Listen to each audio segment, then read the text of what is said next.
কিন্তু আমি চাই না আমার আদরের বান্দারা জাহান্নামে যাবে, কারণ আমি এদেরকে বড় দুর্বল করে বানাইছি। ওয়া খুলিকাল ইনসানু যায়ীফা, মানুষের মতো দুর্বল কিছু বানাই নাই। এই মানুষ এতটাই দুর্বল, সূর্যের গরম সইতে পারে না, মশার কামড় সহ্য করতে পারে না।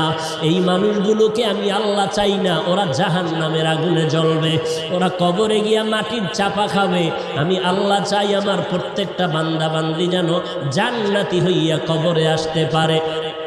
এরপরেও যারা মেজাজটা গরম করিয়া দুনিয়ার মোহে পড়িয়া আমি আল্লাহর সাথে গাদ্দারি করিয়া আলেম ওলামাদের বিরুদ্ধে চলে যাবি, তোরা একটু শুনিয়া রাখ, আল্লাহর কোরআনের ঘোষণা শুনিয়া রাখ।